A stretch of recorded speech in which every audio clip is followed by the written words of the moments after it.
What's up, guys? The day has come. I have finally received my copy of Onyx Storm. Look at her. She's gorgeous. She's stenciled and we're gonna read it. This is going to be spoiler free. Without further ado, let's stop wasting time. I'm gonna start reading this book and giving you my live action reaction. So pick up your book, get cozy, and let's read together.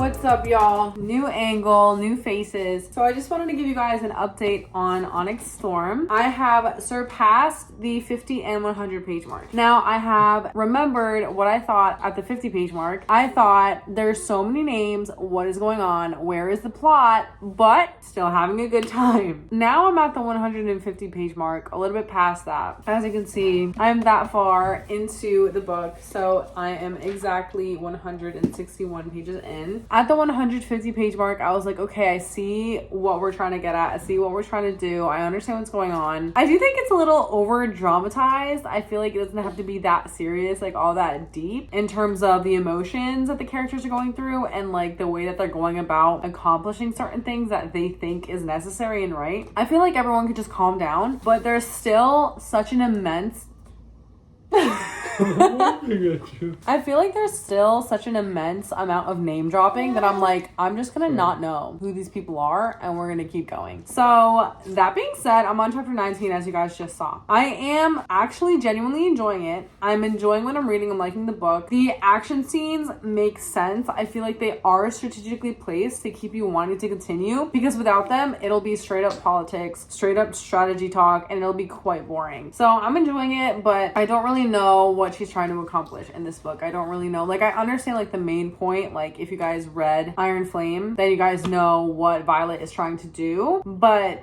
it's still very much ideology. Like, it's still very much what can we do, trying to figure out where to put their efforts. And this book is 527 pages. So literally could not tell you where she's taking this, where it's gonna go. I think we're just about to embark on their first quest. That's where we're at. Gonna keep reading now. Are you gonna like reading too?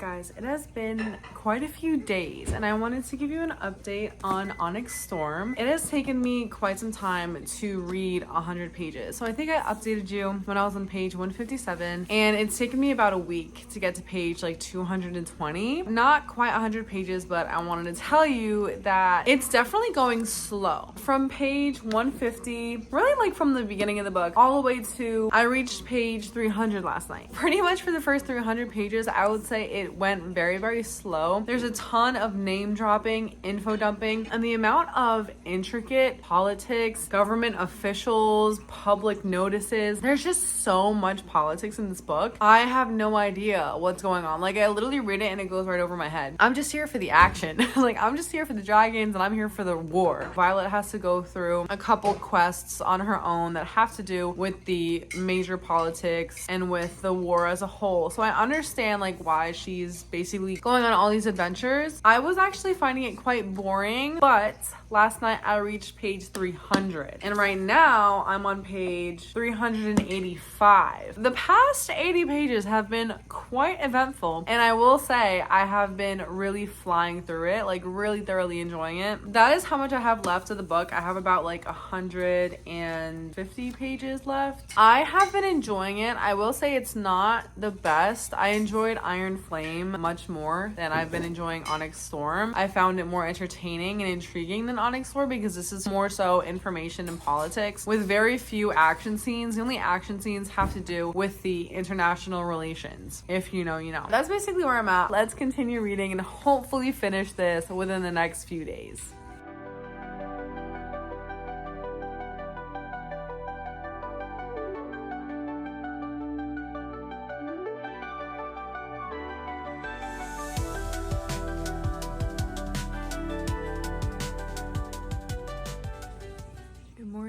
It is early.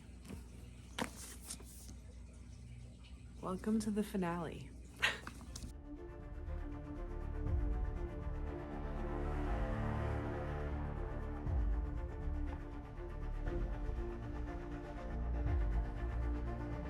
Guys, I'm not nervous, but I'm nervous. Stuff is going down. I'm on page 501. I have, oh my gosh, don't look at the words.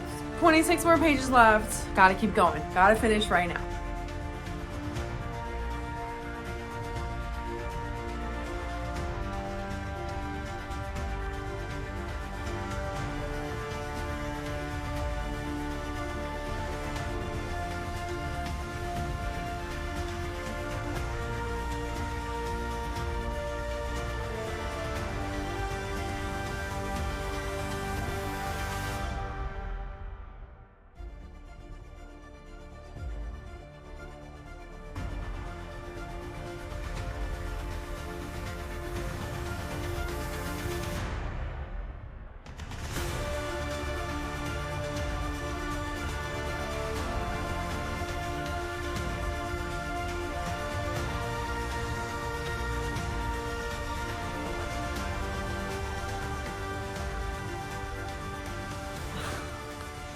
What just happened?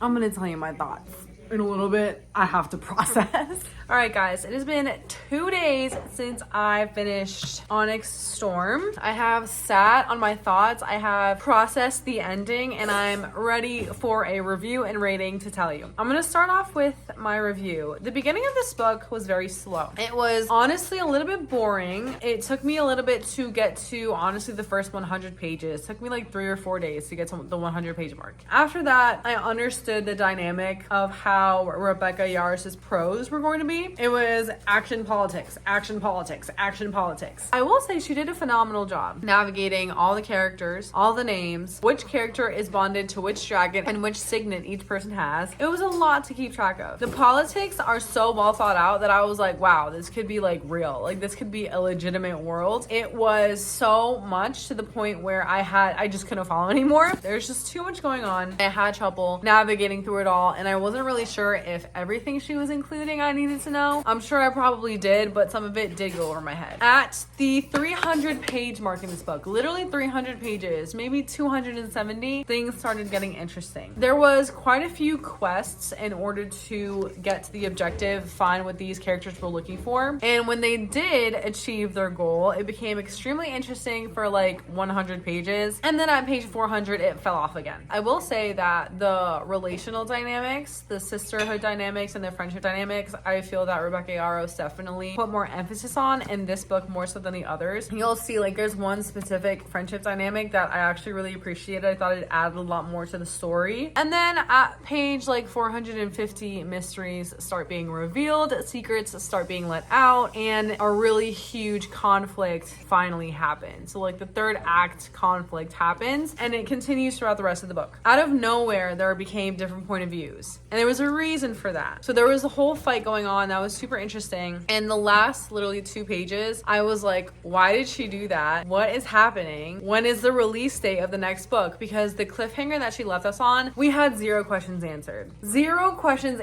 like literally we started this book with less questions than we ended them on. So I don't know what's going on. I need to know when the next book is coming out because it was crazy. The ending was like, okay, now what? There's no way you ended on that note. But I will say she has a strong start for book number 4. All that being said, I'm going to rate this book 3.25 stars. And the reason for that is because she did a phenomenal job writing this book. This book must have been the hardest book she's had to write because of how much info there is, how much politics there is, how much government issues she had to include in order to move the plot forward and set up for the next however many books she's going to write in the series. The amount of characters she had to keep track of was skillful and impressive because each one had their own distinct personality. There is a new enemy, an old enemy, but kind of a new enemy, and then it's like fine at the end, but is it really fine? We don't know. This book was good, but I will say it was not her best. In my opinion, Iron Flame was much better and Fourth Wing was much better than Iron Flame. I'm still going to continue the series. I thought it was very interesting. She did include this title in the book, which I thought is very, very good. I love when authors do that. But to say the least, that was a super interesting read, not what I was expecting. And I'm not necessarily disappointed because I didn't have high hopes, but it was okay. Thank you guys so much for watching this reading vlog. I hope you guys enjoyed. Comment down below what fantasy books you're reading and what series you're in the middle of. And I will see you guys next week for another video. God bless you guys and peace.